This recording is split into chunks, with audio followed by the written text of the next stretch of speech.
bien, il était une fois une princesse. Et cette princesse, c'était... On dirait un conte de fées. To all who come to this happy place, welcome. Et voici le Muppet Show. Et maintenant, je déclare Euro Disney officiellement ouvert. Vers l'infini et au-delà. Je suis ton père. That's his name. Henry Jones Jr. Like Indiana. Mais c'est une armée. Nous, on a un Hulk. I only hope that we never lose sight of one thing, that was all started by a mouse. On chante, on danse, on cherche, on s'embrasse, on rentre à la maison, elle est pas belle la vie. Chronique Disney, le live.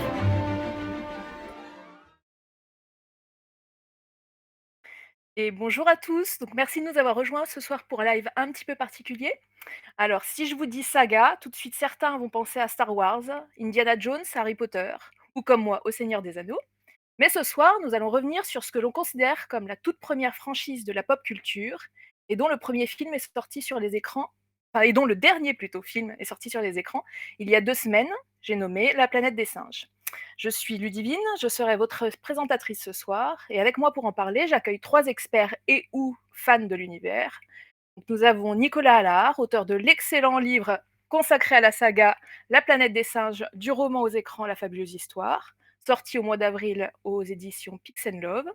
Merci Nicolas de nous faire l'honneur de votre présence.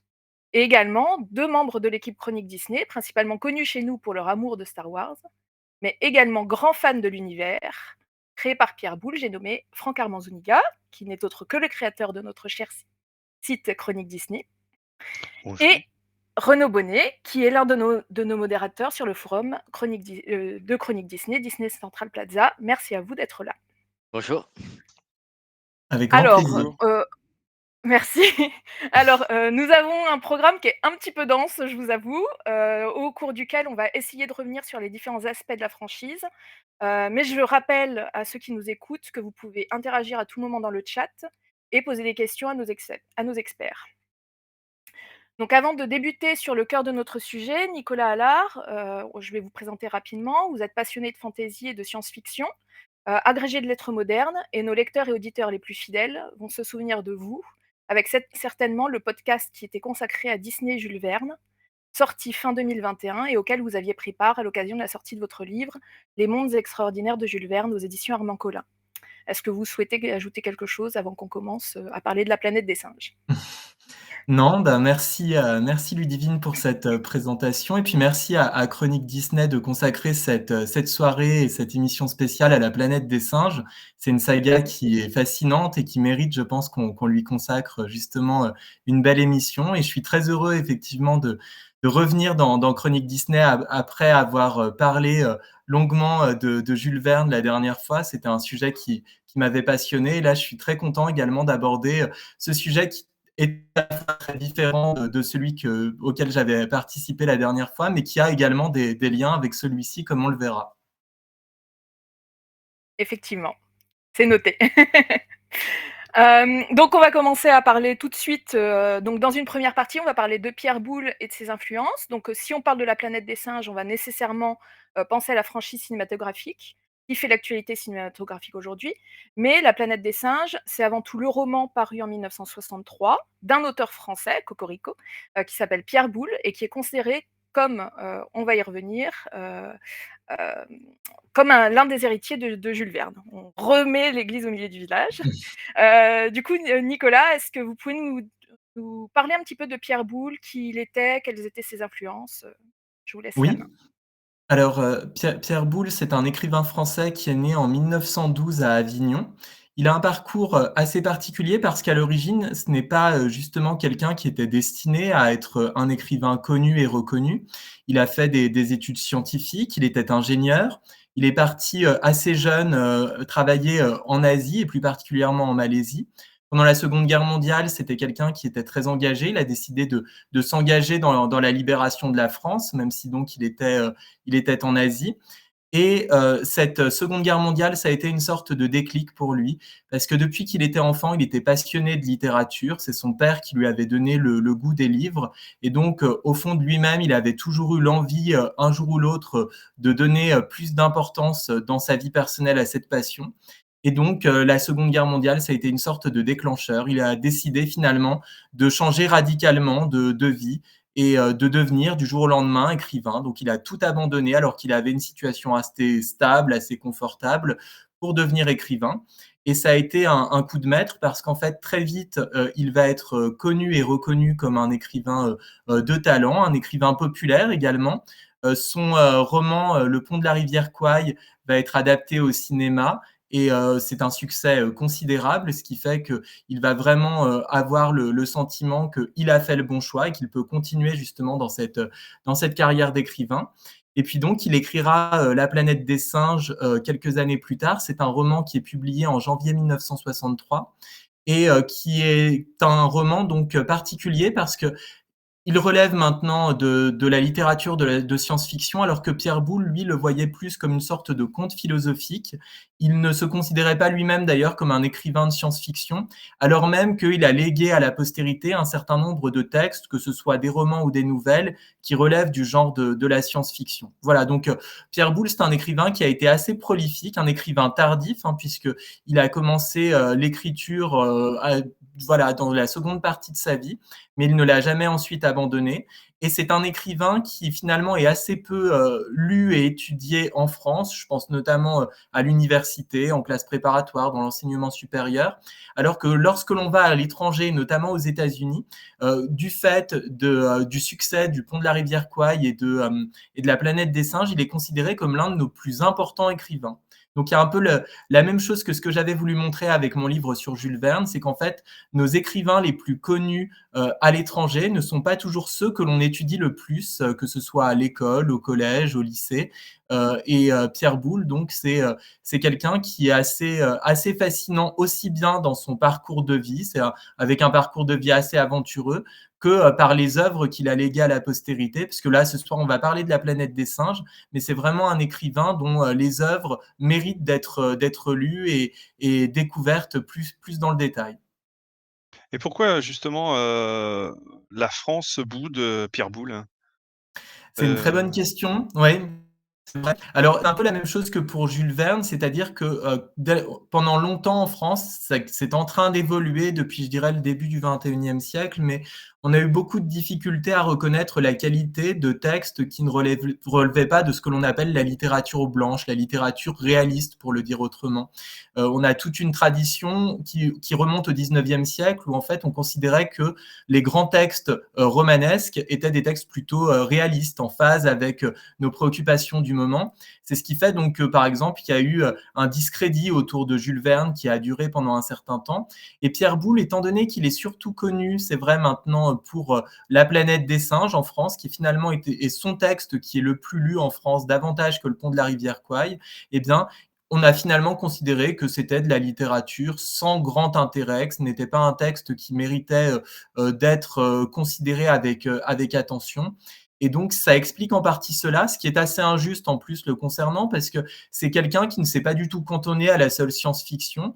Et par ailleurs, il écrit de la science-fiction intelligente, puisqu'on va avoir l'occasion, je pense, d'en parler. Mais La planète des singes a une vraie dimension philosophique, pose des questions sur notre rapport à la nature, notre rapport aux autres êtres humains, à la notion également d'étranger. Donc voilà, c'est comme assez souvent, moi je suis professeur de littérature dans l'enseignement supérieur, donc je le constate, les personnes qui critiquent le plus les œuvres de science-fiction sont en réalité celles qui n'en ont jamais lu et qui ont beaucoup de préjugés par rapport à cela. Et Pierre Boulle, malheureusement, fait partie également de ces auteurs qui ont été dénigrés sans être véritablement lus dans le détail. Ce qui est assez ironique parce que Pierre Boulle je suis pas sûr qu'il considérait La planète des singes comme son œuvre majeure en fait, Non. c'est d'ailleurs peut-être pour ça qu'il a cédé facilement les droits, intégral à la Fox à l'époque, non? Mmh. Ah oui, oui, il considérait que c'était un de ses textes importants, mais pas du tout le texte pour lequel il avait la plus grande affection ou admiration. Il avait d'autres textes qu'il portait davantage au nu et il a toujours été assez surpris d'ailleurs du succès de La planète des singes au cinéma, puis ensuite en tant que roman. Pour lui, c'était pas son texte le plus abouti. On peut rappeler d'ailleurs pour celles et ceux qui nous écoutent et qui n'auraient pas lu le roman, que c'est un roman assez court, hein. Il fait 200 pages, qui a amené d'ailleurs parfois certaines personnes à dire qu'il s'agissait d'une nouvelle, ce qui n'est pas tout à fait juste, c'est plus un petit roman. Et donc, oui, c'est assez drôle de voir qu'un auteur, finalement, ne maîtrise jamais totalement ce qu'il lègue à la postérité. Et Pierre Boulle, je pense qu'il n'aurait pas aimé à notre époque être essentiellement connu comme l'auteur de La planète des singes. En effet. C'est ce qui ressortait dans votre livre d'ailleurs. Pierre Boulle, il a plusieurs influences. On le considère aujourd'hui comme l'un des héritiers des 2 pères de la science-fiction, Jules Verne et H.G. Wells. Hem, Si on part sur, pour aller un petit peu plus loin sur le roman La planète des singes, en tant qu'œuvre littéraire, vous parliez tout à l'heure qu'il y avait plusieurs influences, qui étaient intégrées dedans.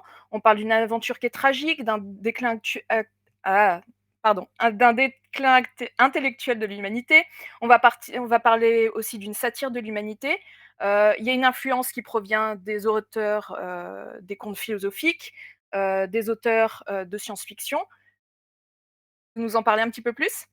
Oui, non, mais vous avez raison. C'est vrai que c'est en cela que c'est une œuvre de qualité que, j'ai voulu justement moi y consacrer un essai parce que jusqu'à maintenant, en fait, ce qui a motivé l'écriture de mon essai, c'est qu'il n'y avait pas eu d'études, exhaustives de La planète des singes. Il existait quelques textes essentiellement écrits aux États-Unis qui s'intéressaient au film et notamment au premier film qui avait été produit. Mais il n'y avait aucun livre sur La planète des singes qui parlait du roman, des sources d'inspiration de Pierre Boulle, et puis également ensuite, on va, je crois, avoir l'occasion d'en parler un peu plus tard, de l'univers étendu qui s'est mis en place autour des films et autour du roman et qui n'est pas toujours bien connu du grand public. Donc, mon ouvrage, justement, essaye d'aborder l'histoire de La planète des singes, de ses origines jusqu'à nos jours, en essayant de ne pas négliger ces différents aspects. Le roman de Pierre Boulle, ce qui est très intéressant, c'est que c'est effectivement une somme de lectures très différentes. C'est à la fois un héritier du conte philosophique pratiqué au XVIIIe siècle. Donc, il s'est beaucoup inspiré de contes philosophiques comme ceux écrits par Voltaire avec Micromégas, que l'on considère parfois d'ailleurs comme l'un des premiers textes de science-fiction de l'histoire de l'humanité, les Lettres persanes de Montesquieu. Donc voilà, il est l'héritier d'une littérature de type philosophique. Dans mon essai, je parle également de l'influence qu'a pu avoir le roman Les voyages de Gulliver de Swift. Donc là, c'est pas un roman français, mais dans ce roman britannique, ce qui est très intéressant, c'est que à travers les voyages et l'aventure, en fait, Swift essaye de nous amener à réfléchir sur les sociétés humaines. Il fait la satire finalement de nos modes de vie, de nos travers. Et notamment, il y a, dans l'un des voyages de Gulliver, le personnage, sans entrer trop dans le détail, se retrouve sur une planète qui est dirigée, enfin pas sur une planète, sur une île qui est dirigée par des chevaux intelligents et où les humains sont retournés finalement à un stade assez primaire. Donc il y a d'abord cette littérature un peu de type philosophique où on peut également ajouter Les animaux dénaturés de Vercors, donc là qui est un roman publié quelques années avant La planète des singes, où Vercors, qui s'intéressait beaucoup à la question du chaînon manquant, va essayer d'envisager la possibilité qu'il puisse y avoir justement une espèce qui est à la frontière entre l'homme et le singe et qui nous permettrait de définir ce que nous sommes. Et la réponse qu'il propose dans son roman, qui a été adaptée ensuite en pièce de théâtre, peut-être que la pièce est parfois plus connue, ça s'appelle Zo ou l'assassin philanthrope. Sa réponse, c'est de définir l'être humain comme un animal dénaturé.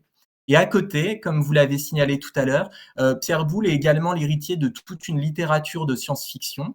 Il est l'héritier de Jules Verne. Jules Verne, c'est l'un des premiers à avoir envisagé la possibilité qu'il puisse y avoir des singes intelligents dans un de ses romans qui n'est pas le plus connu, qui s'appelle Le village aérien.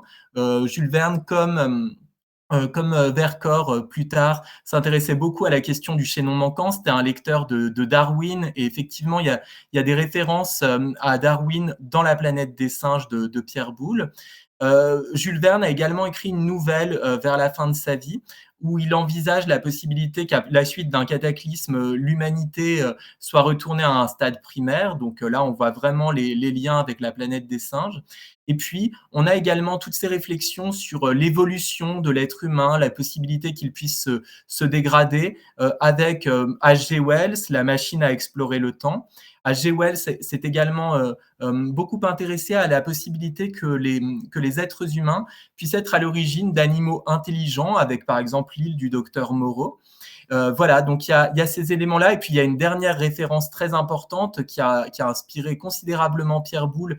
Et cet auteur est lui-même un grand héritier de Jules Verne, c'est Edgar Rice Burroughs. Alors, son nom ne dit pas toujours grand-chose quand on le prononce, mais c'est le père de Tarzan. Et donc, les aventures de Tarzan vont bien sûr beaucoup inspirer Pierre Boulle, parce que là, on a un personnage qui est élevé par les singes et qui se considère lui-même comme étant à la frontière entre l'humanité et les primates. Et puis, c'est aussi quelqu'un qui a composé d'autres textes très importants dans le domaine de la science-fiction. Le cycle de Mars, qui va inspirer ensuite le roman Dune de Frank Herbert, et puis le cycle de Pellucidar, qui est le premier grand cycle de littérature préhistorique, où Edgar Rice Burroughs envisage la possibilité qu'au centre de la Terre vivent encore des espèces qui auraient dû disparaître. Et on a là des singes intelligents dans cet univers, des singes intelligents que l'on voit notamment chasser des êtres humains, comme on l'observera ensuite dans le roman de Pierre Boulle et dans ses adaptations.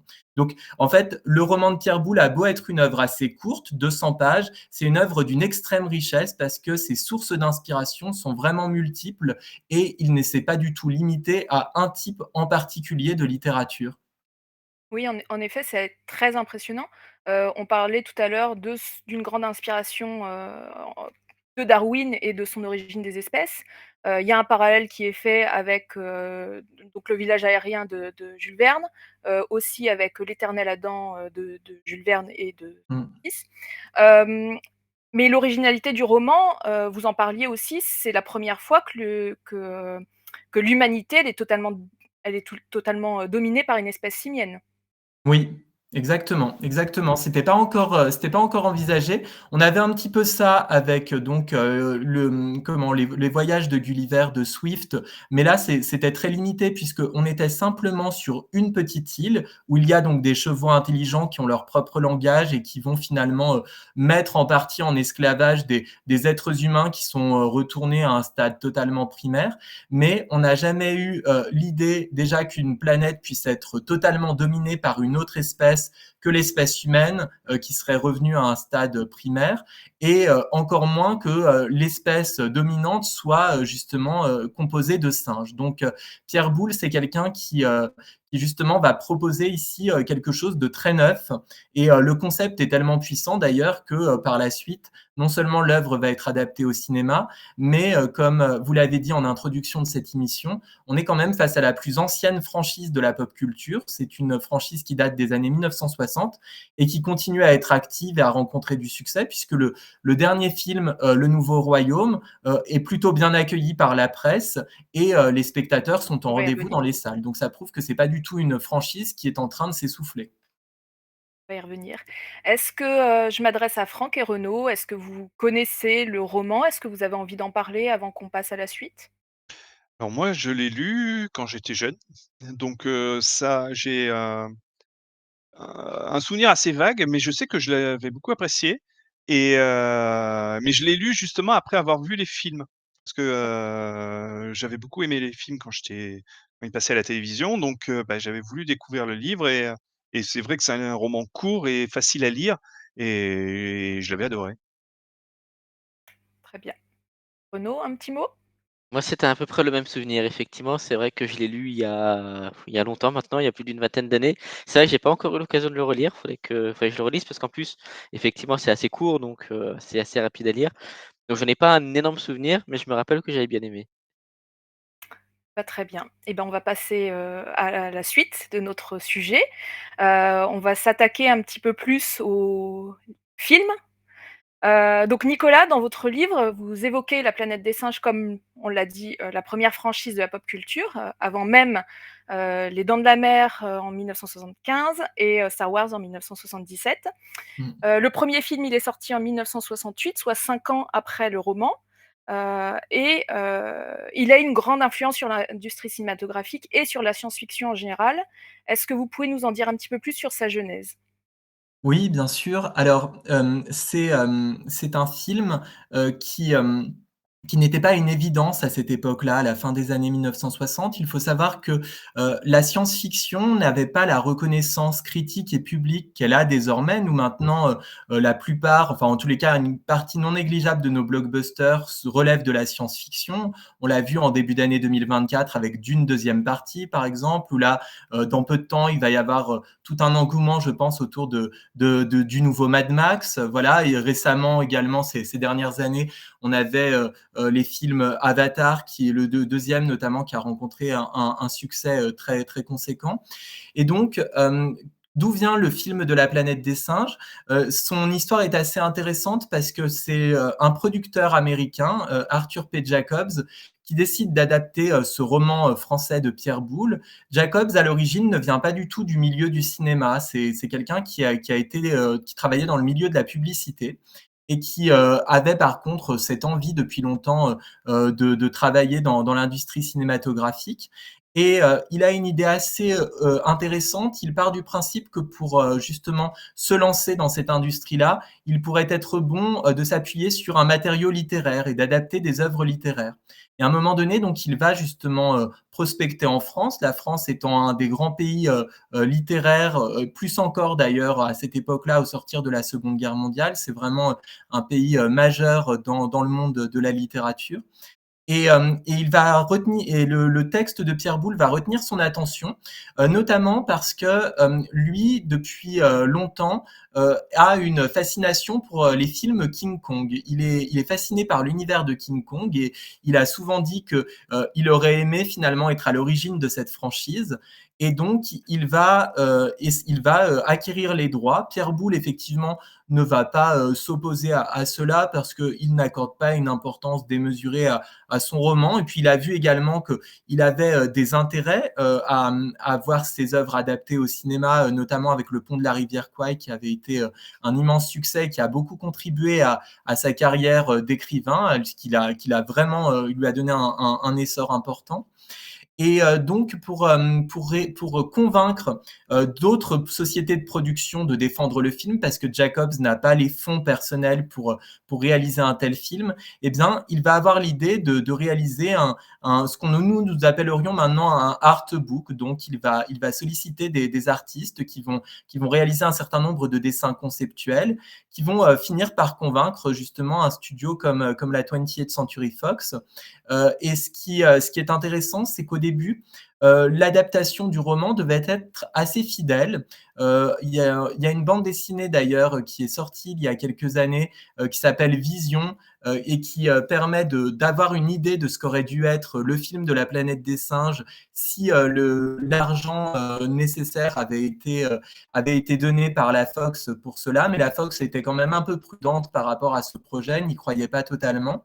Et donc, ils vont décider de modifier en partie, pas totalement, mais en partie le roman, d'être peut-être un peu moins ambitieux d'un point de vue visuel, parce qu'ils voulaient déjà que le film paraisse plutôt crédible auprès des spectateurs. Et donc, ils ont mis une grande partie du budget dans les prothèses qui sont portées par les comédiens jouant les singes, qui ont d'ailleurs été considérés comme une grande réussite. Ça a été un des points les plus salués à l'époque, quand le film est sorti en 1968. Et voilà, donc pour cette genèse, donc c'était leurs deux idées, c'était de se dire il faut que les singes soient crédibles à l'écran, et ils avaient également besoin d'une tête d'affiche. Donc il y avait plusieurs idées qui ont été envisagées. C'est Charlton Heston qui a été retenu, et lui-même était plutôt motivé. Charlton Heston, à cette époque-là, nous maintenant, on a plutôt l'image à la fin de sa vie de celui qui défendait le port des armes aux États-Unis, qui était un républicain vraiment très, très convaincu. Mais à ce moment-là de sa vie, c'est plutôt quelqu'un qui s'engage pour l'égalité des droits aux États-Unis, qui va défendre la cause noire. Et en fait, que la planète des singes avait une dimension politique, et ça l'a d'autant plus motivé finalement à participer à ce projet. Ce qui sera problématique pour la suite de la franchise, parce que pour Charlton Heston, fondamentalement, la planète des singes ne devait être qu'un seul film et non pas une franchise, une saga qui allait se développer sur un très grand nombre de films suivants. Je rajouterai juste un détail sur cette excellente présentation, c'est qu'un des scénaristes de La Planète des Singes est quelqu'un qu'on connaît bien, y compris chez Disney. C'est un certain Rob Sterling, Mmh. qu'on peut Ouais. voir dans l'attraction, La Tour de la Terreur. C'était le présentateur de la quatrième dimension et il va notamment avoir l'idée, de transposer le roman de Boule sur Terre. Et Mmh. particulièrement cette fin, iconique, Ouais. qui ressemble en fait à un épisode de la série, où je crois que c'était des cosmonautes qui se retrouvent, au milieu d'un désert pour se rendre compte en fait, qu'ils sont sur Terre et c'est pour Mmh. ça que personne, ne vient les chercher parce que, on les attendait pas là, quoi et bien sûr la fameuse on le voit à l'écran, la fameuse Statue de la Liberté et cette critique de la bombe atomique en plein milieu de la guerre froide. Mmh. Ouais. Complètement. Et puis, tant qu'on est, à parler directement du film, un petit mot aussi sur la musique, de Jerry Goldsmith, qui est prodigieuse. Il a été récompensé d'un Oscar pour ça et Jerry Goldsmith, pour les fans Disney, on le connaît principalement pour son travail sur Mulan et il est aussi à l'origine de la musique de Soarin' over California, dans les parcs Disney. Mmh. Est-ce qu'il y a des différences notables entre le roman et le film? Oui, alors, oui, il y a ça a été justement évoqué à très juste titre. Il y a ce dénouement puisque Mmh. dans le roman de Pierre Boulle, en fait, les 3 personnages principaux, qui quittent la Terre vont se retrouver sur une autre planète, donc qu'ils décident d'appeler Soror parce que, en latin, Soror, ça veut dire sœur et donc ils, l'aperçoivent comme une sœur de la Terre, une planète quasiment jumelle. Mais donc on a ce choix de dénouement final qui est quand même l'un des plus grands coups de théâtre de l'histoire du cinéma. Pour moi, un des équivalents, ce serait le Je suis ton père de Dark Vador, justement, mais là, ça a été, c'était plusieurs années auparavant. Et puis, dans les changements qui sont apportés, on est face à une société des singes dans le film, qui est une société plutôt arriérée en un sens, en tous les cas une société qui n'a pas une technologie très avancée, qui est plutôt sans être tournée à l'âge de pierre, elle peut nous faire penser en partie à une société un peu de type médiéval.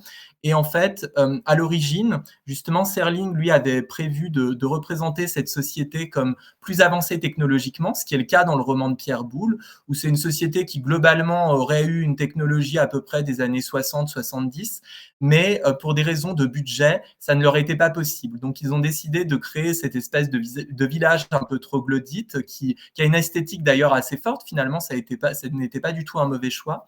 Mais ça, c'est une grosse différence. Et également pour une question de budget, c'est ce que je dis un peu dans mon essai, c'est pas le seul film qui est concerné par cela. On nous parle de Planète des singes, mais en fait, on passe beaucoup de temps dans la ville ou dans le village des singes. On n'a pas une dimension aussi importante que si on avait vraiment l'intégralité de la planète dominée par les singes.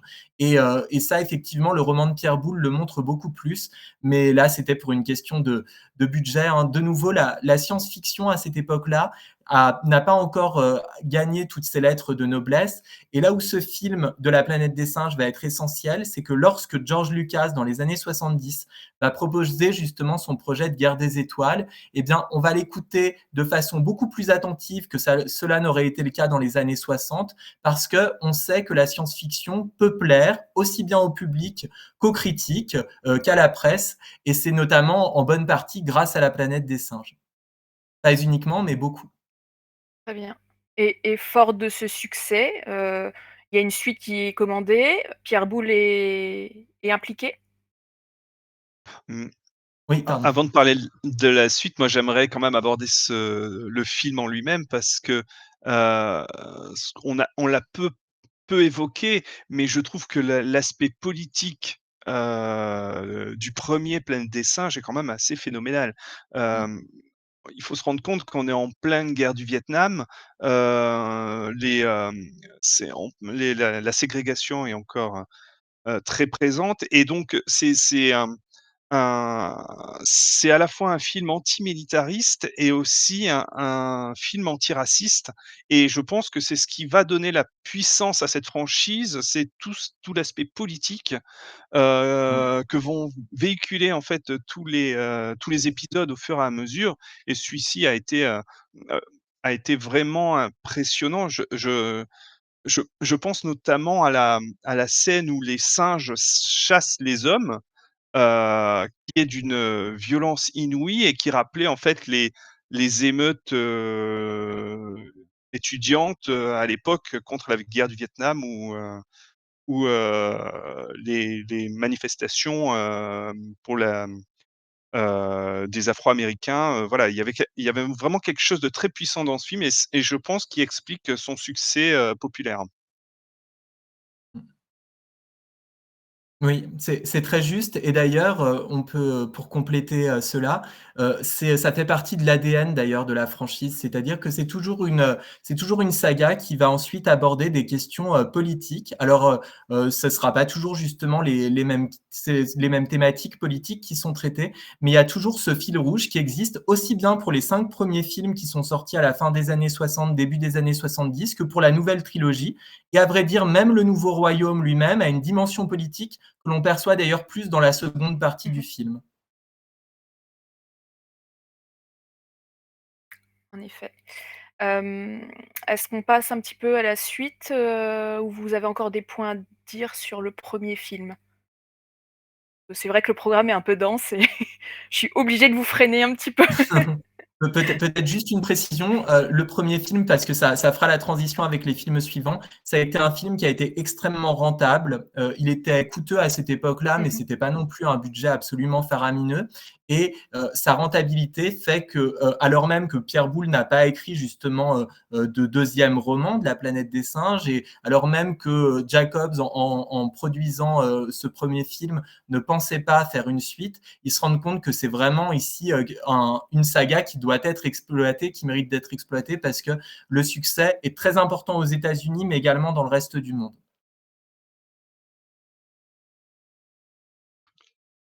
Très bien.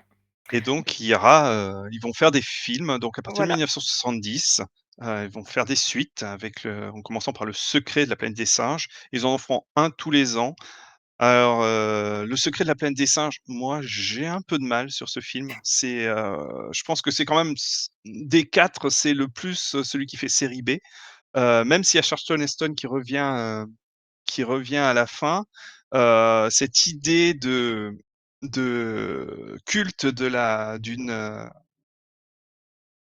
d'une fusée, nucléaire est assez étrange avec, ce mélange, d'humains, un peu mutants. D'ailleurs, pour le coup, je trouve que, on disait qu'il y avait beaucoup de H.G. Wells dans Pierre Boulle. Je trouve que le deuxième fait un peu penser à ça, en fait. Les humains, mutants ressemblent à ceux de H.G. Wells dans, La machine à explorer le temps. Mais c'est surtout que, bah, étrangement, heu, on sentait qu'ils voulaient lancer une franchise, pourtant la fin du deuxième bah, tue toute franchise quoi, de base.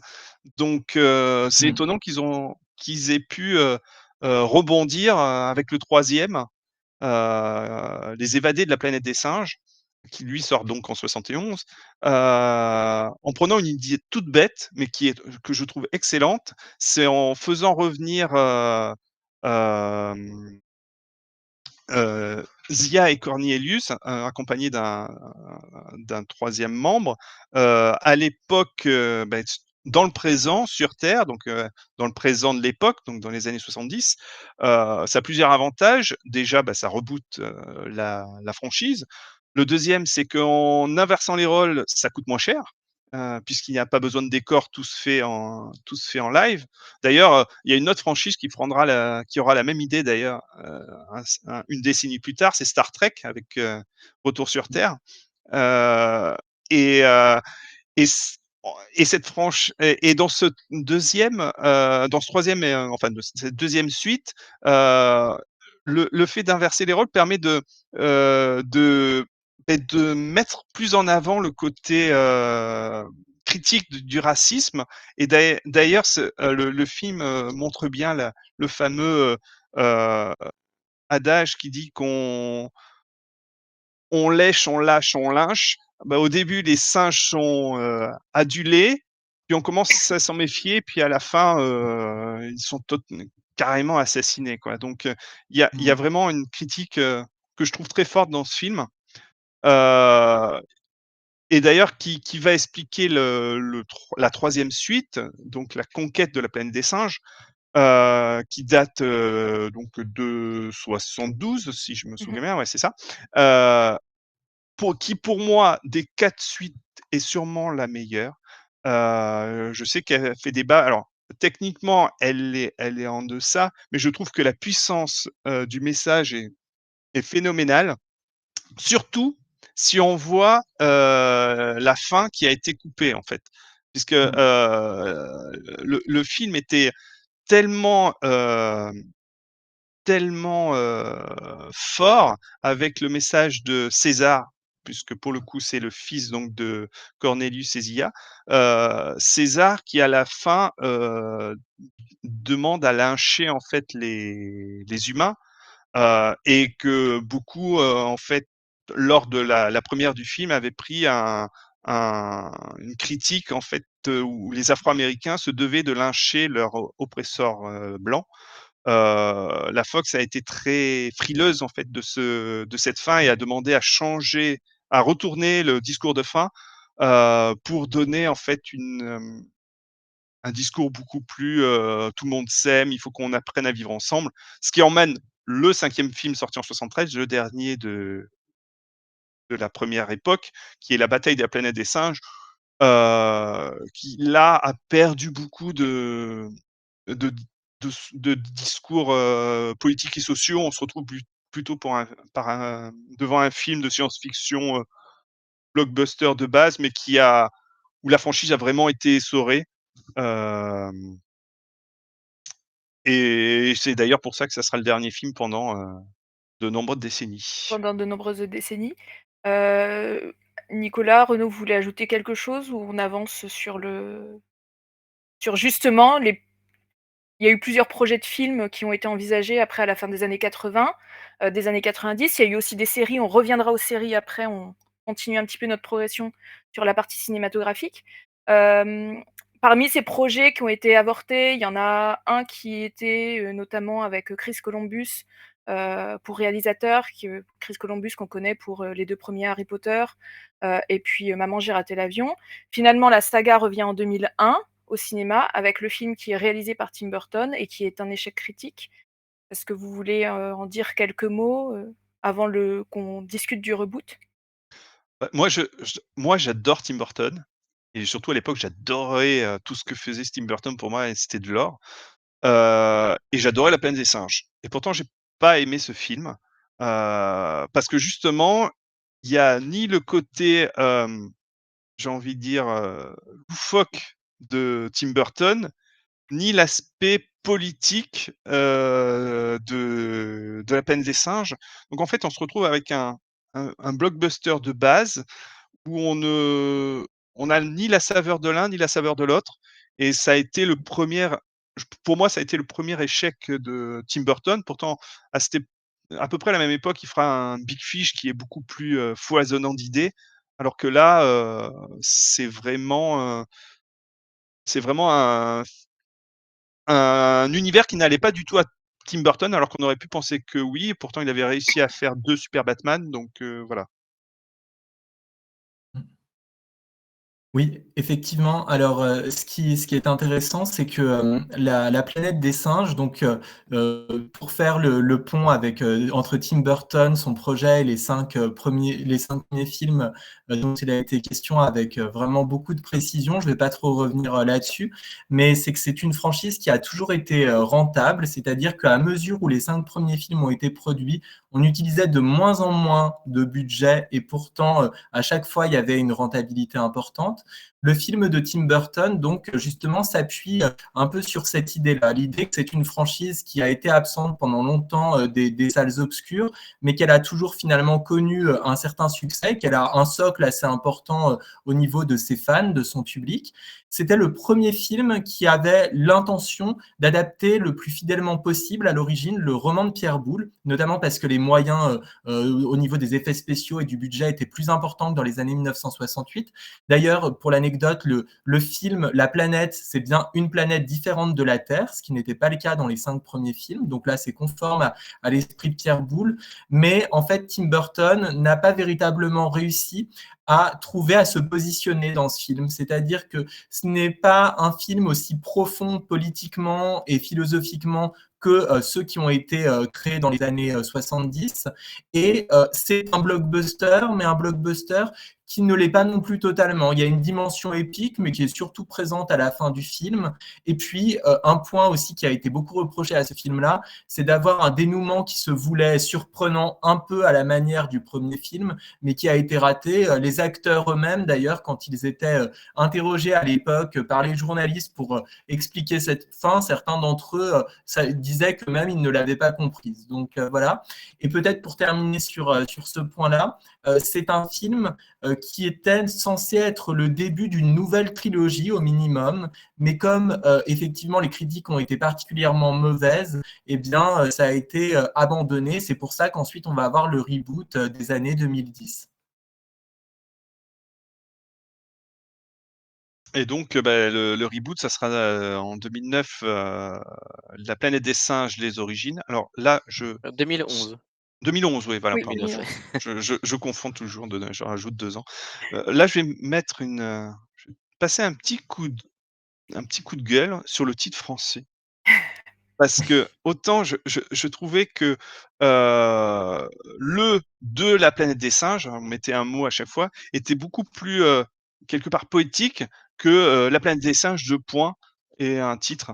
Et je trouve dommage qu'on n'ait pas eu les origines de La planète des singes, l'affrontement de La planète des singes, bon, la suprématie de La planète des singes, enfin voilà, il y a ça aurait pu être, voilà, on aurait pu garder, heu, ce qui avait été fait auparavant. Alors je suppose que c'était pour, différencier de façon marketing et dire que c'était une nouvelle saga qui commençait, mais bon, je trouve ça un peu dommage. Alors, je pense que c'est voulu effectivement, parce qu'en fait, ça se démarque vraiment la nouvelle saga. On repart sur des nouvelles origines, on repart sur toute une nouvelle mythologie. D'ailleurs, Pierre Boulle n'est même pas crédité au générique des films des derniers films de La planète des singes. Parce qu'effectivement, même si on reprend évidemment l'histoire de La planète des singes, on repart sur une mythologie qui est quand même assez différente. Je pense que c'est peut-être pour ça qu'ils ont voulu marquer la différence. Je ne sais pas, hein, mais Mmh.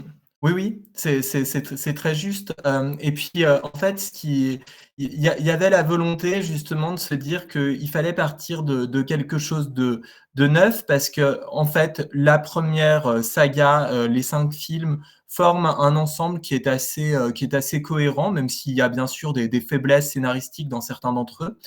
Ils se sont rendus compte que, l'idée finalement d'essayer de coller un peu au roman de Pierre Boulle, même si ça a été fait très maladroitement, c'était peut-être pas la meilleure manière de procéder avec le film de Tim Burton.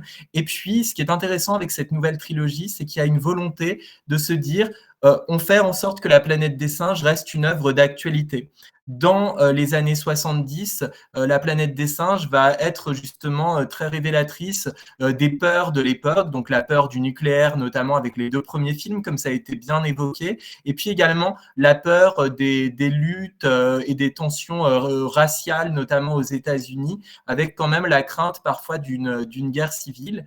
Et c'est vrai qu'au début du 21e siècle, ces craintes-là, notamment la crainte du nucléaire, n'est pas aussi importante qu'autrefois. Donc, on a plus des craintes qui sont liées à la bioéthique. Au début du 21e siècle, il y avait toute une crainte autour justement du clonage, de l'utilisation des manipulations génétiques. Et donc, La planète des singes va justement évoluer aussi pour s'adapter à ce nouveau public qui a d'autres préoccupations et d'autres problématiques que le public des années C'est vrai que 60-70. l'affrontement, ça ça prépare au Covid qui arrivera quelques années plus tard, quoi. C'est assez impressionnant à Mmh. voir, Ouais, c'est fascinant. à Mmh. voir, Effectivement, oui. avec le recul, quoi. Mmh. Effectivement. Alors, je me permets de réagir par rapport à un commentaire. Il me semble qu'il est crédité en mode d'après les personnages de Pierre Boulle. Alors justement, non, et moi, c'est ça qui m'a choqué. J'ai revu les films la semaine dernière. C'est bien écrit d'après les personnages d'eux, mais c'est d'après les personnages de. Je récupère les noms de Rick Jaffa et de Amanda Silver, qui sont les scénaristes et producteurs des nouveaux films. Donc, il n'y a vraiment aucune référence qui est faite à Pierre Boulle. Mmh. Particulier.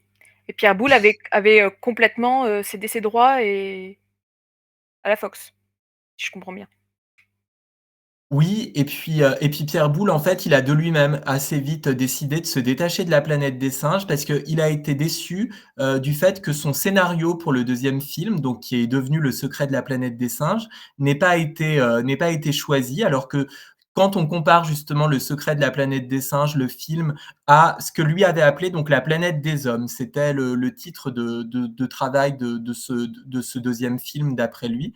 Eh bien, on s'aperçoit qu'en fait, sa proposition était assez intéressante. La Fox ne l'avait pas suivi sur ce point parce qu'elle estimait justement, comme on voyait les singes revenir à l'état primaire et les hommes reprendre le dessus sur ceci, il trouvait que ça risquait de menacer la possibilité de créer une véritable saga, puisqu'on aurait montré finalement que la domination des singes, elle allait tôt ou tard cesser, et donc difficile dans ces cas-là d'envisager plusieurs films.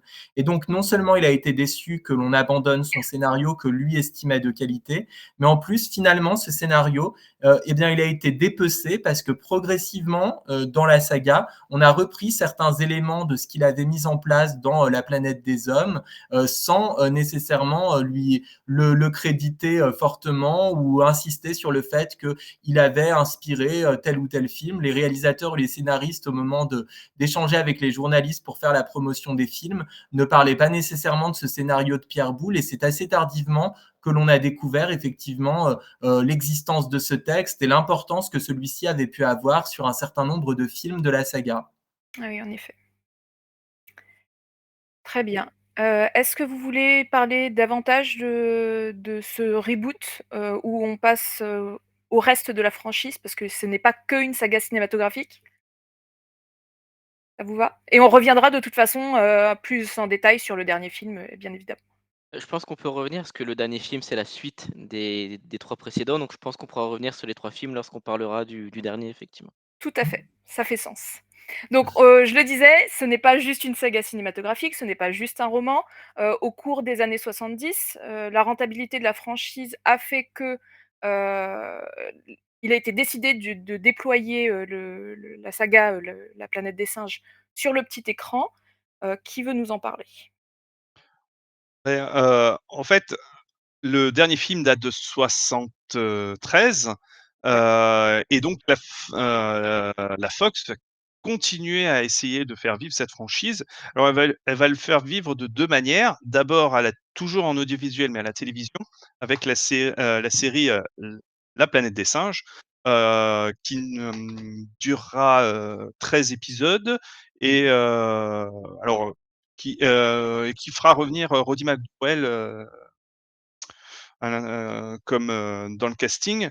Bon, je l'ai vue quand j'étais plus jeune, elle est passée en France. J'ai acheté le DVD, mais je l'ai pas revu encore. Donc, je me rappelle plus trop, mais de ce que j'ai compris, c'est un préquel au premier film. Nicolas, tu me corriges? Oui, c'est ça. Alors c'est même un lointain préquel, hein, parce qu'en fait, ça se passe à peu près, 1000 ans avant, les événements du film de 1968 avec Charlton Heston, hein, et c'est pour ça que, par exemple, dans cette série, les singes sont plutôt, l'espèce dominante de la planète, mais les humains n'ont pas totalement régressé, sont encore capables de s'exprimer, de penser, d'interagir avec les singes, et donc cette série a un certain nombre de défauts qui vont justifier le fait qu'elle soit abandonnée en cours de production.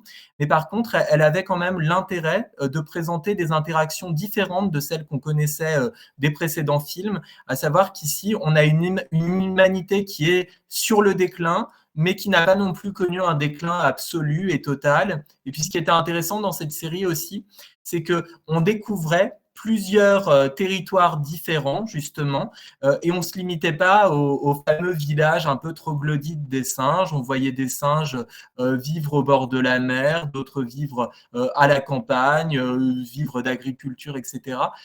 Certains qui vivent dans des villes abandonnées suite à l'Holocauste nucléaire. Donc, ça enrichissait en fait beaucoup l'univers qui avait été mis en place par les premiers films. Et donc en 75 sortira une deuxième série, mais cette fois-ci en animation, Le Retour de la planète des singes, même si elle n'a jamais été doublée en France, avec une animation très sommaire, et que tout le monde considère comme oubliable. Et pareil, je ne l'ai pas vue. Oui, Et qui et a alors, duré non 13 seulement il épisodes. y avait pas beaucoup il y avait pas beaucoup de moyens qui étaient mis en place dans cette série, donc effectivement l'animation n'est pas de grande qualité, mais en plus c'était très bizarre, ils n'ont pas vraiment réussi à déterminer leur public cible parce que à la fois c'était une série qui voulait plutôt s'adresser à un jeune public, mais les thématiques étaient assez dures, assez violentes, mais cette violence n'était pas pleinement assumée. Par exemple, les scénaristes avaient pour consigne de ne montrer aucun mort à l'écran et d'éviter que les personnages qui étaient pourtant armés ne se servent trop souvent de leurs armes. Donc, c'est vraiment une série qui a eu des difficultés considérables à définir son ADN finalement. Et elle aussi, d'ailleurs, comme la série live, elle sera arrêtée en cours de production. Elle est encore moins connue effectivement du grand public parce que contrairement à la série qui a été traduite dans plusieurs, la série live qui a été traduite dans plusieurs langues et qui est passée sur plusieurs chaînes de télévision publique, que ce soit en France ou dans d'autres pays du monde. Là, cette série d'animation, elle est essentiellement connue des États-Unis, aux États-Unis et plutôt de personnes qui appartiennent à des générations un peu plus âgées. Et tiens, et d'ailleurs, je veux préciser quand même une petite chose. Cette série a été faite par Di Patry Lang Productions. Alors, pour les connaisseurs, il faut savoir que ce studio a été ensuite racheté par Marvel Productions, avant de devenir, Saban Entertainment, qui a été ensuite racheté par Disney. Donc, la série, avait déjà un lien avec Disney et Marvel. C'est assez étonnant et ça me permet de faire une petite transition donc, pour parler de l'autre côté de la franchise, mais côté papier cette fois-ci avec les comics et justement qui ont été publiés chez Marvel. Transition toute trouvée, merci Franck. Voilà, voilà, qui ont été publiés sur Marvel. Alors là, je vous montre, c'était un des 2 volumes sur 4 qui ont été traduits en France. Les volumes 3 et 4 ne le sont pas, par Panini, qui reprenaient en fait l'intégralité des comics en noir et blanc, parce que c'était en fait un magazine en noir et blanc, qui adaptait à la fois les films, mais proposait aussi des histoires inédites.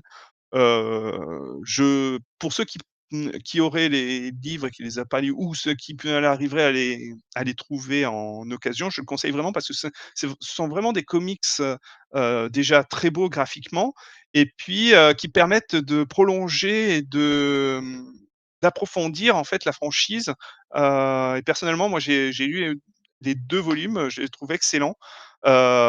Sinon Panini vient de sortir les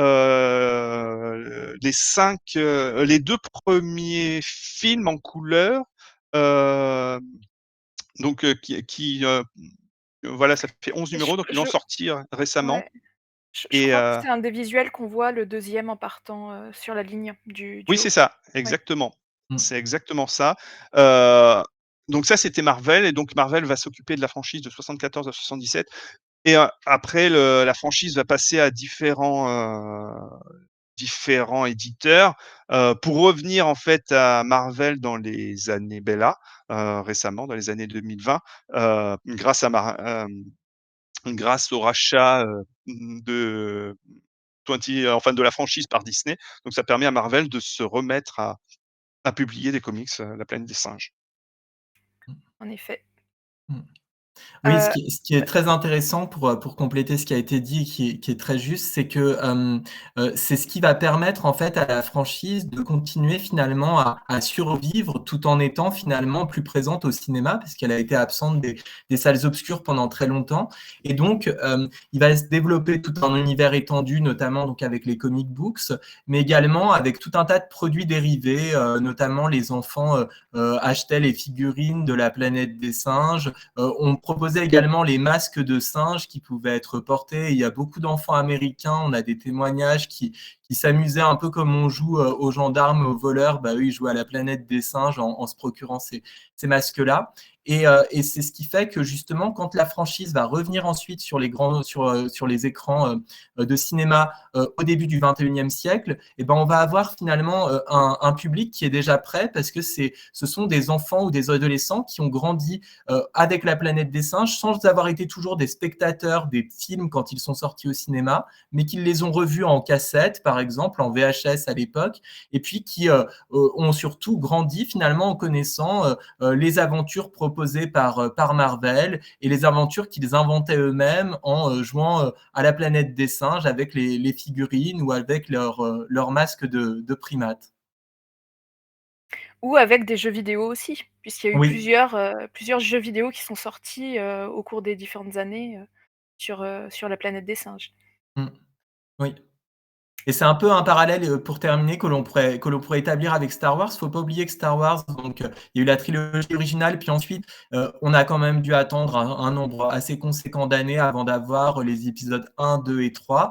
Et c'est en partie l'univers étendu aussi qui va permettre d'entretenir encore la flamme avec tout ce que l'on appelle maintenant les romans de l'univers Legends et qui ont été quand même très appréciés par beaucoup de lecteurs et de fans de la saga à travers le monde. D'ailleurs, toujours par rapport à Star Wars et pour faire un lien, quand George Lucas, enfin quand Lucasfilm vient proposer à Marvel de faire des comics, ils disent: «Bon, les adaptations de films, ça marche pas trop», voilà, ils sont un peu sceptiques, donc ils vont accepter, mais demander, parce que justement La Planète des Singes avait eu un succès d'estime, mais sans plus, quoi. Et en plus, c'était qu'en noir et blanc, alors que Star Wars, ça sera en couleur. Et donc ils vont accepter de publier, mais sans prendre trop de risques financiers. Ils vont d'ailleurs s'en mordre les doigts puisque les comics, Star Wars vont sauver Marvel, à une époque où le marché commençait à décliner. Sauf que, bah, quand ils vont devoir renégocier le contrat, au bout de quelques années, bah, ils seront, dans une position bien moins favorable qu'au lancement de la série qui durera, quasiment 10 ans. Mmh. Très intéressant. Hem, Avant de passer à la suite de notre live, il y a juste un dernier petit truc allusif, qui montre aussi le succès de La Planète des Singes, c'est qu'on le retrouve, à plusieurs reprises mentionné dans Les Simpsons. Mmh. Il y a plusieurs allusions à la saga, qui s'est faite dans la pop culture et dans Les Simpsons en particulier. Par exemple, on a dans la saison 5, on a Homer qui va imiter, Charlton Heston, en face de la voilà, on le voit à l'écran, de la Statue de la Liberté. Ou alors dans la saison 7, il y a une comédie musicale qui est complètement inspirée de La Planète des Singes. Mmh. Vous aviez vu ces épisodes? Ah oui. Oui. Ah oui, puis la chanson, on peut la trouver facilement sur YouTube. La chanson de la comédie musicale autour du docteur Zaius est quand même, excellente. Mais moi, le clin d'œil que je me rappelle surtout, c'est dans le film La folle histoire de l'espace. Ah oui. Mmh. Ouais. Cœur, cœur sur Mel Brooks. Et ce qui est drôle, c'est que Matt Groening est un fan de La Planète des Singes, donc c'est pour ça qu'il y a autant de références dans Les Simpsons. Et ensuite, on les retrouve également dans Futurama. Justement, dans mon essai, je me suis amusé à répertorier un peu, alors pas l'intégralité, mais les références les plus amusantes dans la pop culture. Et en fait, il y en a énormément dans Les Simpsons et dans Futurama. Parfois, c'est très discret, ça peut être le temps d'une très courte scène, et puis parfois, c'est presque tout un épisode qui tourne autour de ça. Et l'épisode des Simpsons, effectivement, où il y a cette comédie musicale, est l'un de ceux où il est le plus question de la planète des singes. Très bien. On passe à la suite, ça vous va? Parfait. Alors, retournons dans le milieu du cinéma. Il y a La planète des singes, le dernier royaume qui est sorti au cinéma voilà 2 semaines. On peut dire qu'il performe au box-office et avant de vous laisser en parler, voilà la bande annonce. Quand je dors, je vois des choses étranges. Des souvenirs. Pas des souvenirs.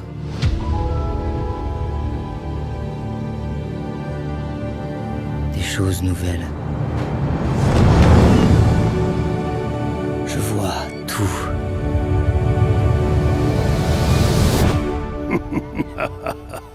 Ah, crois-moi, tu n'as encore rien vu.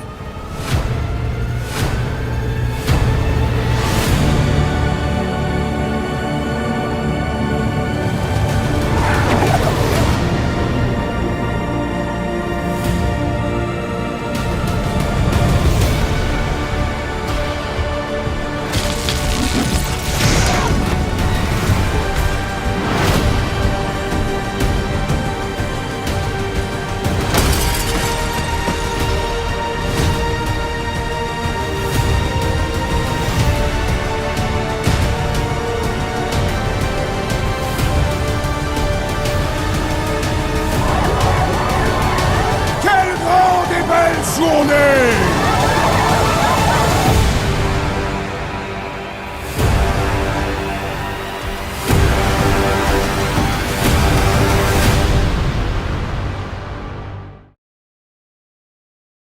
Merci. Je vais faire un petit mea culpa, j'ai fait un gros lapsus. On m'a dit dans l'oreillette que j'imaginais que c'était le tout dernier film. Non, il ne s'appelle pas, La planète des singes, le dernier royaume, mais La planète des singes, le nouveau royaume. Toutes mes excuses. Je vais laisser Renaud, nous présenter un petit peu, ce nouveau film. Alors, effectivement, donc La planète des singes, le nouveau royaume. C'est un film en fait qui était annoncé en 2019, suite au rachat donc de la 20th Century Fox par Disney. Tout de suite Disney a voulu relancer, certaines franchises. Il y a eu l'annonce d'un film Indiana Jones, il y a eu donc l'annonce, Indiana Jones non pas, c'était pas pardon. Il y a eu donc plusieurs aliens, voilà, je voulais dire et il y a eu donc La planète des singes qui a été annoncée tout de suite avec une nouvelle trilogie qui ferait suite à la précédente trilogie, les origines, l'affrontement et suprématie. Donc on va commencer par revenir un petit peu sur les derniers films pour, voir un petit peu l'histoire générale. Je pense qu'il y a prescription, on peut spoiler un petit peu là sur l'histoire des Vas-y. des précédents films. Donc en fait, on est effectivement sur une nouvelle mythologie, qui est mise en place. Donc dans les origines, on a effectivement donc un nouveau singe qui nous est présenté, enfin un singe qui nous est présenté qui est donc César, qui est élevé par des humains, d'abord dans un laboratoire, pour des tests pour un vaccin contre Alzheimer et qui est ensuite, élevé par celui qui fait les tests sur le vaccin. Donc à la fin du premier film, effectivement, on a César qui devient indépendant et qui conduit les singes du laboratoire et de plusieurs zoos à côté, et d'un zoo dont lui-même il avait dû être, enfermé pour, on va pas faire tout le film, mais pour certaines raisons. Donc l'histoire se passe à San Francisco. Là, une chose d'ailleurs que je voudrais dire, on parlait tout à l'heure, de la planète des singes qui était pas forcément dans les premiers films notamment, étendue sur toute la planète, que c'était surtout sur un village. Là, les 4 derniers films La planète des singes, on est vraiment sur les États-Unis. Alors déjà, Mmh. tout se passe autour de San Francisco quasiment, et vraiment c'est très centré sur les États-Unis. On parle jamais, à part au début du 2 quand on explique la pandémie, liée aux singes, qu'on présente un petit peu le monde entier, mais sinon tout se passe aux États-Unis et c'est toujours en lien avec les États-Unis. Donc ça, c'est une chose qu'on n'avait pas forcément dans les précédents films, où on mettait pas forcément en avant les pays. Là, c'est voilà, c'est les États-Unis. Donc à la fin du premier film, effectivement, on a César qui installe une nouvelle communauté avec tous les autres singes et commence alors ensuite l'affrontement. Donc l'affrontement, ça se passe 10 ans après, le premier film. Et dans ce film, l'humanité a quasiment disparu. Je crois qu'ils disent au début que 95 de la population mondiale est décédée des suites de la pandémie, liée en fait à une diffusion en fait de ce qu'ils vont appeler la pandémie simienne. En fait, le vaccin, il a un petit peu dégénéré et en fait, dans l'air, il y a quelque chose qui s'était développé. Il y a un des médecins qui développait le vaccin qui a été touché et en fait, il va contaminer d'autres personnes qui vont contaminer d'autres personnes et c'est comme ça donc que la pandémie, simienne va démarrer et qu'elle va éradiquer une grande partie de l'humanité. Pour les humains restants, ils se retranchent dans des cités, dans des villages, comme ils peuvent et ils essayent de survivre et de redévelopper la société. À ce moment-là, donc on a un village qui est donc dans San Francisco et les singes qui sont, dans une forêt en face. En fait, des humains, viennent dans le village parce qu'en fait, il y a derrière le village un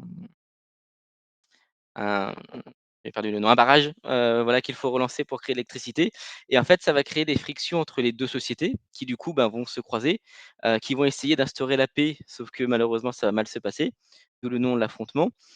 Mais César, c'est, le personnage principal, c'est un personnage, en fait, qui est très lié aux humains, parce qu'il a été élevé par les humains et il a beaucoup d'amour pour les humains. Lui, son projet, ça a toujours été et ce sera toujours d'être en paix avec les humains.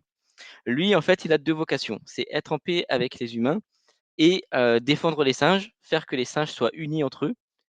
C'est d'ailleurs son credo, un singe plus fort ensemble, et faire en sorte que la société des singes puisse prospérer de son côté, sans être en guerre avec les humains. Dans Suprématie, ça va encore dégénérer, l'humanité continue encore, donc ça se passe 5 ans après Suprématie, 5 ans après l'affrontement, donc 15 ans après, le début de la pandémie, à la fin de Les Origines. Donc là, les humains sont encore plus, mal en point, il y a eu encore plus de morts et surtout la pandémie simienne, elle a évolué puisque désormais les humains commencent à perdre leurs capacités intellectuelles et notamment le don de la parole. Donc les humains deviennent de plus en plus muets et ont des capacités intellectuelles de plus en plus réduites, alors que les singes continuent au contraire à prospérer de plus en plus et donc en fait, il y a une faction militaire, qui va essayer d'éradiquer, les singes et malheureusement, bon, ça va mal se passer puisque les humains vont se faire la guerre entre eux également. Et à la fin de Suprématie, donc il n'y a quasiment plus d'humanité et César réussit à conduire, ces singes vers je sais pas, c'est pas dit d'ailleurs je crois, mais vers un autre endroit si dans le désert de Morave, pardon. De déplacer, les singes, dans cette zone et à la fin du film, César meurt. Donc là-dessus, donc César, il est présenté comme un personnage assez messianique, hein, qui conduit son peuple, c'est littéralement Moïse. Conduit son peuple en terre promise et ça, c'est un élément qu'on va garder qui est très important pour le nouveau film, que je ne spoilerai pas trop pour le coup, hein, puisqu'il est en salle actuellement. Mais voilà, simplement au début du film Le Nouveau Royaume, ça commence sur l'enterrement, de César, enfin l'inhumation de César et ensuite le film va prendre place des générations plus tard. Alors après recherche, apparemment ce serait 300 ans plus tard, environ et on va découvrir une nouvelle société, de singes. Voilà, je sais pas, on va peut-être pas plus développer pour l'instant sur l'histoire ou je sais pas si vous voulez. Ouais, et je suis même pas sûr qu'ils le disent en fait dans le film, parce que justement, moi aussi j'étais persuadé j'avais lu que c'était 300 ans, mais dans le film ils disent Alors non, non, dans le plusieurs film, c'est générations plus plusieurs générations plus tard. Oui, c'est après recherche, hein, qu'apparemment sur internet, dans le scénario, c'est écrit que c'est 300 ans, mais dans le film, non, non, c'est des générations plus tard, effectivement. Oui, c'est ça, exactement. J'imagine donc C'est le réalisateur Wes Ball et puis, l'équipe du film qui dans les interviews a bien dit que c'était 300 ans plus tard, mais l'information n'apparaît jamais en tant que telle dans le film. Voilà, tout à fait. Ça laisse le flou, ce qui est pas plus mal en fait. Oui. Oui. Oui, et oui. j'imagine donc vous avez tous les 3 vu le film, qu'est-ce que vous en avez pensé? Franck, par exemple? Moi j'ai beaucoup aimé parce que, ça beh, quelque part, je trouve qu'il y a beaucoup de rappels au premier, à celui de 68. Il y a plein d'images, en fait, qui me rappellent le film. La chasse des humains, la grotte, et la plage, lors de la 3e dans le 2e et 3e acte. Il y a en fait, on se retrouve par rapport à la première trilogie, qui était, en fait, San Francisco hem qui diminue au fur et à mesure. Là, on est vraiment dans la planète des singes et le visuellement, je trouve qu'on est dans une planète, enfin dans une terre, heu, complètement à l'abandon où l'humanité où la nature en fait a repris ses droits, sur ce qui reste des constructions humaines, et je trouve que visuellement le film est très beau pour ça. Hem l'entame du film aussi permet de montrer, comment la société simiesque a évolué. Enfin, une partie, parce qu'on va c'est aussi l'intérêt du film, c'est que, il y a pas du tout de manichéisme et qu'il y a plusieurs sociétés qui sont mis en place, à la fois, chez les singes comme chez les hommes, et il n'y a pas fatalement de bon ou mauvais, sauf peut-être, le personnage, de Noah, qui lui, est donc le héros, mais on n'est pas du tout dans le messie comme pouvait l'être César. C'est plutôt un gars de tous les jours, qui va se retrouver en fait dans une, aventure qui le dépasse et où il va être obligé de se dépasser lui-même. Mais, pour revenir en fait, l'autre aspect qui m'a plu aussi dans le film, c'est qu'on parlait beaucoup de, beh, dans la première, enfin les premiers films, c'était plutôt tout ce qui était politique et sociaux. La la seconde trilogie, on était plutôt dans le bioéthique et comment gérer en fait l'affrontement entre, entre, 2 sociétés. Là, je trouve qu'il y a un sous-texte théologique, très intéressant, justement de par le message de César et comment en fait on peut, à partir d'un prophète, lui faire dire ce qu'on veut en fonction de comment on veut, manipuler la société, soit à ses fins, soit en pensant avoir la vérité toute faite et heu comme je trouve que cette décennie est justement le religieux prend de plus en plus, une part importante, le film et que la future saga se penche là-dessus, je trouve ça passionnant. Très bien. Effectivement, tout à fait. C'est vrai que le message, théologique, il est très, très important, je trouve, dans le film. D'ailleurs, César, même s'il est donc il est mort, il n'est pas dans le film. On parle énormément de César, très souvent et il y a effectivement plusieurs visions qui s'opposent. On a notamment un moment dans le film, un personnage, c'est assez intéressant. Alors nous, spectateurs qui avons vu, les derniers films, on sait que ce qu'il dit, lui, est juste, mais en fait, il se présente comme celui qui détient la vraie vérité, sur le message de César. En soi, les autres singes, ils peuvent le croire, mais rien ne dit que c'est la vérité. Nous, spectateurs, on sait que ce personnage-là, effectivement, dira la vérité, contrairement à d'autres personnages. Mais c'est assez intéressant, effectivement, les différentes visions du message de César 300 ans après, qui sont véhiculées. Oui, je suis tout à fait d'accord avec ce qui a été dit et vraiment je souscris à tout ce qui a été dit qui était excellent. Ce qui est intéressant, c'est qu'on est ici face à une esthétique post-apo et en fait, ces dernières années, elle était plutôt de type dystopique et là, en fait, effectivement, il y a ce retour de la nature, est esthétiquement très beau et on n'est pas du tout en train de nous présenter cet univers comme un univers, dégradé, comme, un univers dans lequel on se sentirait mal à l'aise, qui est d'ailleurs un peu à l'opposé du film de 1968, où dans le film de 1968, il y a une zone interdite. On montre à quel point finalement l'humanité, avec l'holocauste nucléaire, a détruit la planète, a fait en sorte finalement presque de détruire toute forme de vie et de beauté. Et là, c'est pas du tout le cas. Il y a toute une réflexion d'ailleurs très intéressante qui consiste à savoir si finalement c'est une mauvaise chose que l'humanité ait perdu en un sens le contrôle de la planète, ne soit plus véritablement l'espèce dominante. Je suis d'accord également avec ce qui a été dit sur l'absence de manichéisme et je trouve que c'est un film qui a une vraie profondeur de ce point de vue-là. Surtout qu'à un moment donné dans le film, sans entrer bien sûr dans les détails pour ceux qui ne l'auraient pas vu, on peut se poser la question de savoir s'il n'y aurait pas les gentils d'un côté et les méchants de l'autre. Et les dernières minutes du film et même un peu avant nous montrent qu'en fait on est non pas dans un univers noir et blanc, mais dans un univers gris en réalité, où il est très difficile de déterminer véritablement qui l'on doit soutenir émotionnellement en tant que spectateur. Et puis, je trouve que c'est un film aussi, d'ailleurs, dans son dénouement, qui ouvre des perspectives intéressantes. C'est pour ça que je me réjouis d'ailleurs qu'il fonctionne aussi bien actuellement en salle, parce que je suis assez curieux de voir ce que pourrait donner une suite, justement, du Nouveau Royaume. Qui n'est pas le dernier. Voilà, c'est ça. Voilà, visiblement, vous souhaitiez que ce soit le cas, mais je pense qu'on Moi, aura je souhaite la rien. suite. Et puis, aussi d'un point de vue, visuel, en dehors des paysages qui sont absolument magnifiques, il y a eu beaucoup d'ailleurs une grande partie du film a été tournée en décor réel et ça se sent et c'est important. Il y a également, je trouve, un travail magnifique qui a été fait sur la motion capture. C'était déjà un travail très satisfaisant, je trouve, avec la trilogie des années 2010. Et là, par moments, c'est assez bluffant, je trouve, dans les expressions. Il y a quand même beaucoup de gros plans sur les singes et ce sont en plus les personnages qui dominent ce film, sachant que dans la trilogie des années 2010, on avait quand même encore beaucoup d'apparitions d'êtres humains. Là, ils n'ont pas totalement disparu, mais on ne peut pas dire que ce soit les personnages qu'on voit le plus à l'écran. Et je trouve que c'est assez bluffant de ce point de vue-là. Et puis, je pense qu'aussi, c'est important de recontextualiser ce film.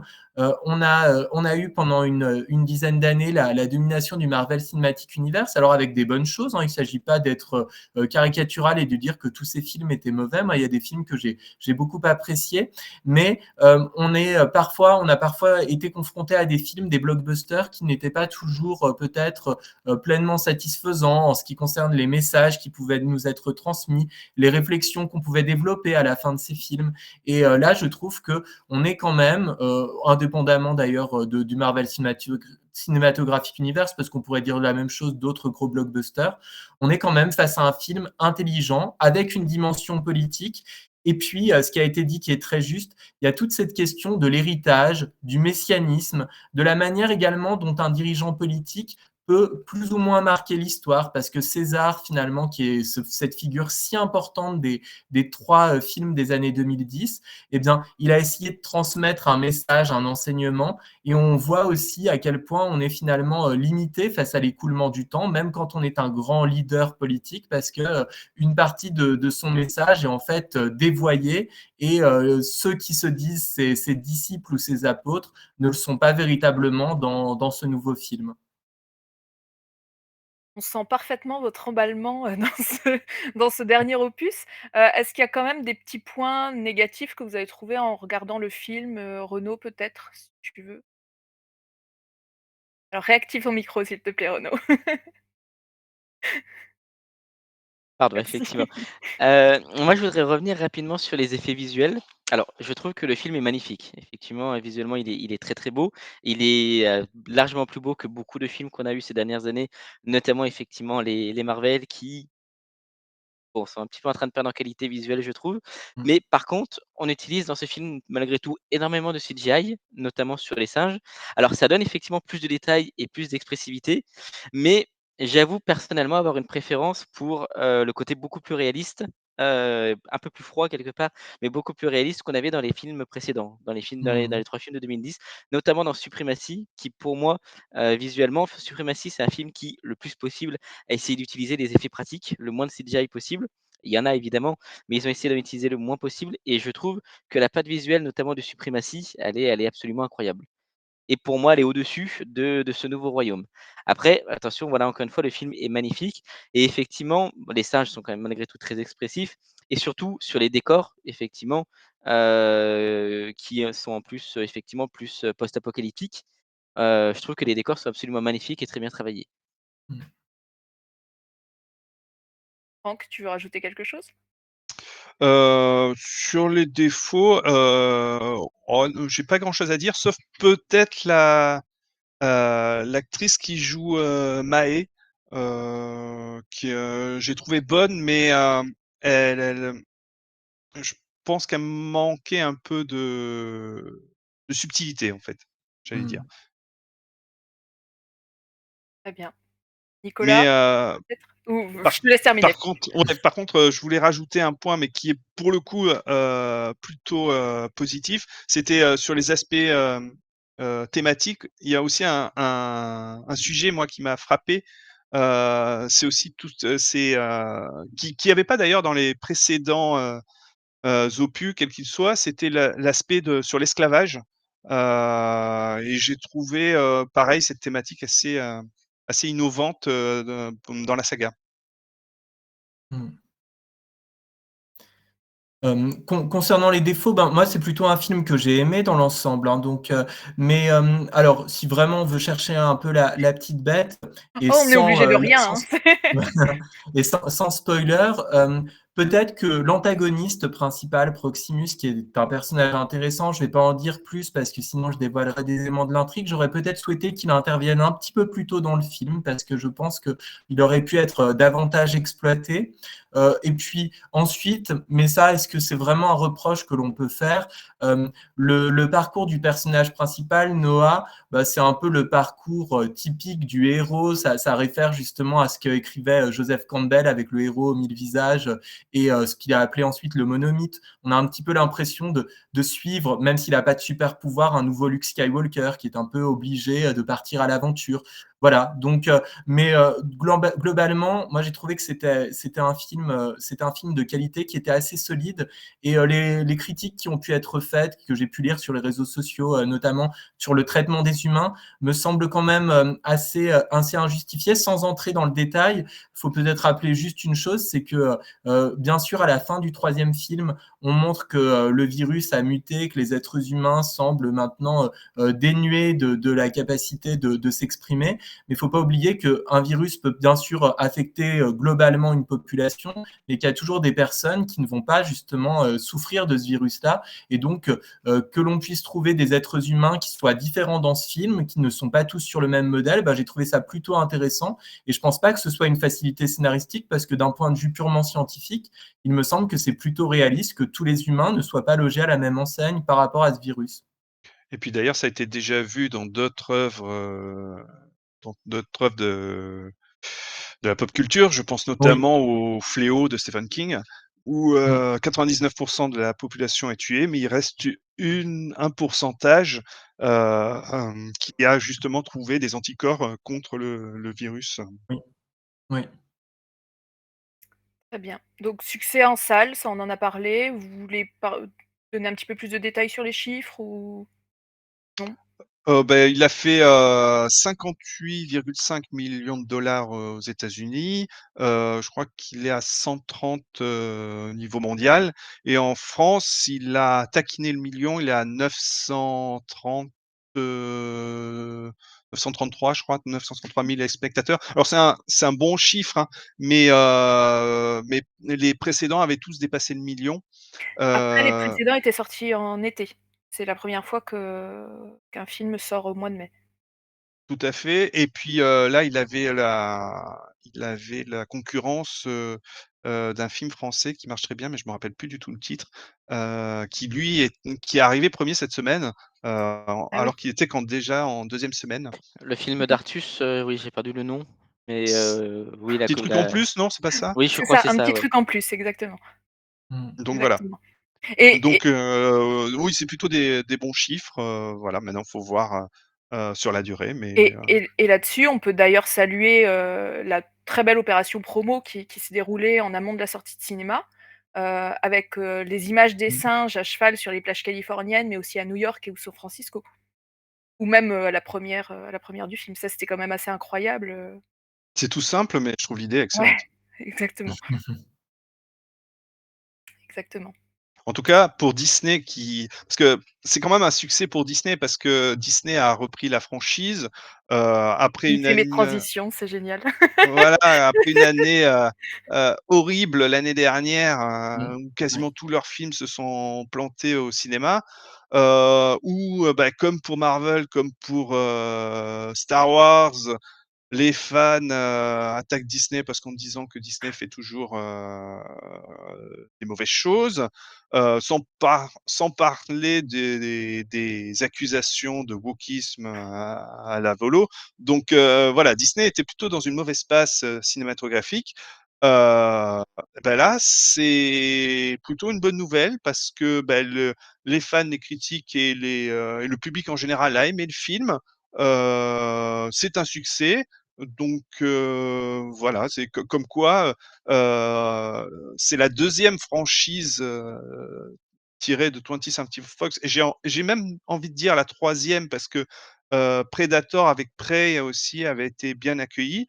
Donc comme quoi Disney est capable de faire des blockbusters adultes de qualité et qui plaisent. On verra Mmh. Alien, Romulus, cet été, s'il sera aussi bien accueilli, mais voilà quoi. Mmh. Je pense ce qui a aussi fait que le film est un succès et qu'il est plutôt bien aimé, c'est parce que, c'est quelque chose qu'on peut souvent avoir peur quand, c'est un nouveau studio qui prend en main une franchise, c'est que le film, bon, c'est toujours la même équipe de production et il est vraiment fidèle à la vision des 3 derniers films. On est vraiment sur une suite, une vraie suite, qui garde vraiment les mêmes idées, la même, mythologie. On n'est pas parti sur autre chose et je pense que c'est ce qui a plu également et Mmh. la fidélité au film précédent. C'est vrai, oui, je suis tout à fait d'accord et puis il y a un autre élément, moi, c'est un peu l'une des thèses que je développe dans mon essai, c'est que La planète des singes, je l'ai qualifiée de franchise caméléon en utilisant un autre animal que le singe justement pour la qualifier. De franchise caméléon parce que c'est une franchise qui a beaucoup évolué au fil du temps, même si elle conserve donc cet ADN politique qui est présent à peu près dans tous les films, à plus ou moins grande échelle.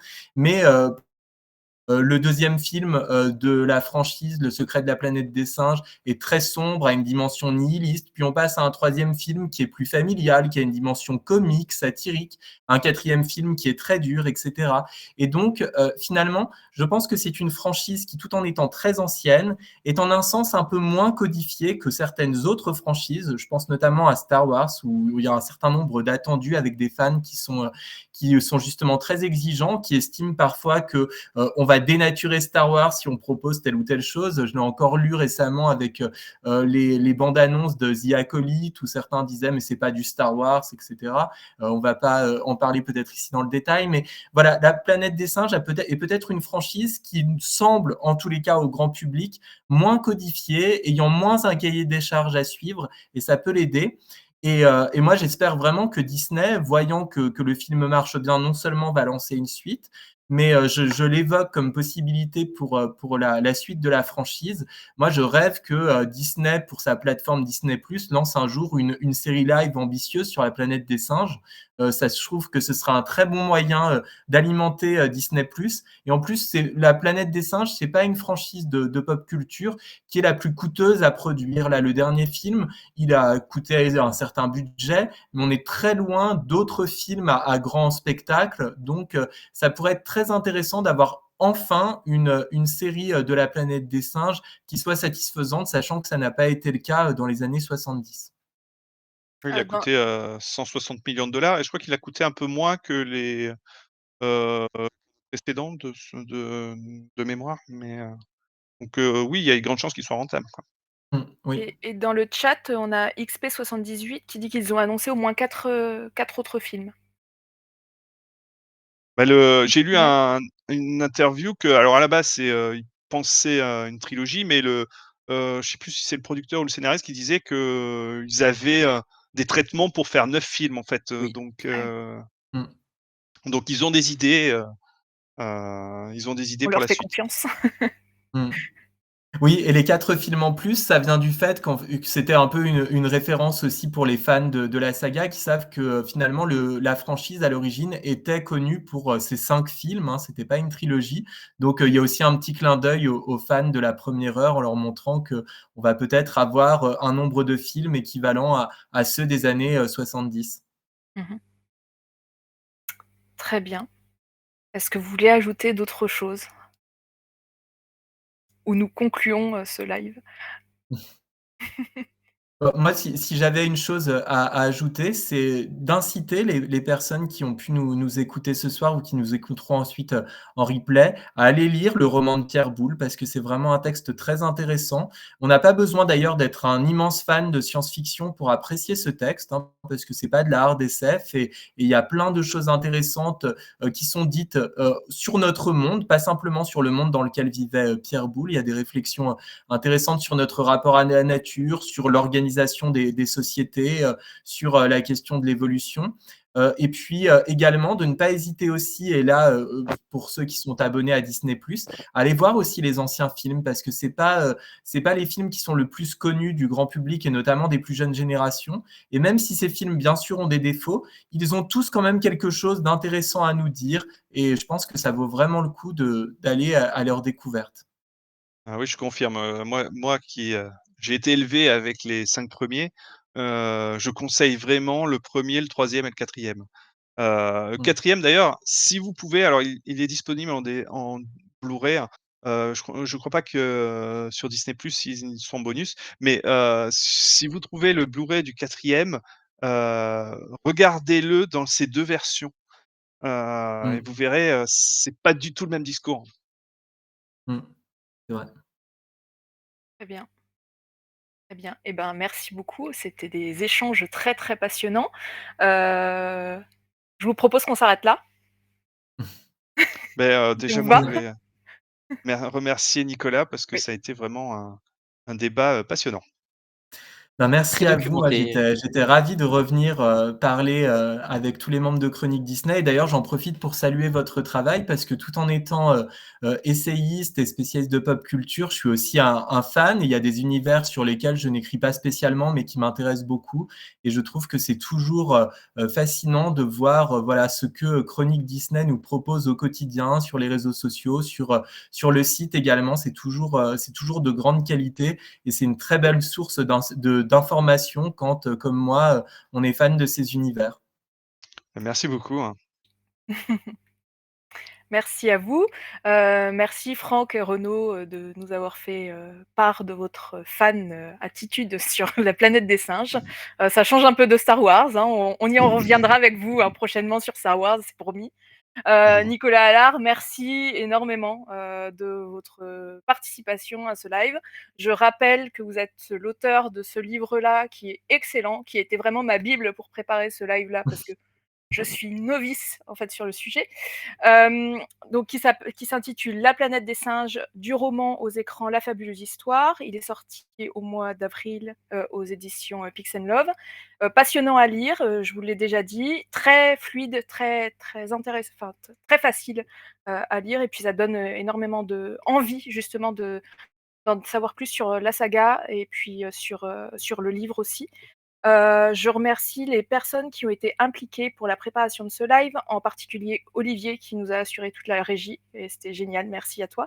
Fabien qui nous avait, donné un gros coup de main sur les visuels. Je remercie aussi, celui qui m'a coaché, pour la préparation de ce live, il se reconnaîtra. Voilà, donc on va passer à la galaxie Chronique Disney pour terminer, traditionnellement. Donc Chronique Disney est présent sur LinkedIn, sur, Blue Sky, sur Facebook, sur Threads, sur Instagram. Vous pouvez retrouver tous nos replays, vidéo de nos lives sur YouTube. Vous pouvez aussi les retrouver en audio sur toutes les plateformes de podcast dignes de ce nom, donc avec, par le biais de Ocha. Nos playlists sont disponibles sur, Deezer et Spotify. Vous nous avez bien sûr, suivis en direct sur Twitch. Je remercie d'ailleurs ceux qui ont participé dans le live. J'ai lu vos échanges, c'était, très intéressant. Donc merci à vous d'avoir échangé là-dessus. Nous sommes également présents sur Letterboxd où vous verrez que toute la saga La planète des singes est listée, sur Letterboxd, donc vous pourrez cocher quand vous les aurez vus. Évidemment, nous sommes présents sur, X. Chronique Disney, le navire amiral, c'est le site chroniquedisney.fr, donc vous pouvez retrouver toutes nos fiches, dont celle de La planète des singes quand elles seront écrites. Petit appel du pied, hein, si vous êtes fan et que vous avez envie d'écrire, il y a de quoi faire. Et puis Chronique Disney est aussi présent sur, Disney Central Plaza, le forum de Chronique Disney, dans lequel vous n'hésitez pas à vous inscrire ou alors aller, débattre, interagir, sur des sujets comme, la planète des singes ou, autre chose. Merci encore à mes invités, merci à vous de nous avoir suivis aujourd'hui. Bonne soirée. Bonne soirée. Bonne soirée, merci. Bonne soirée.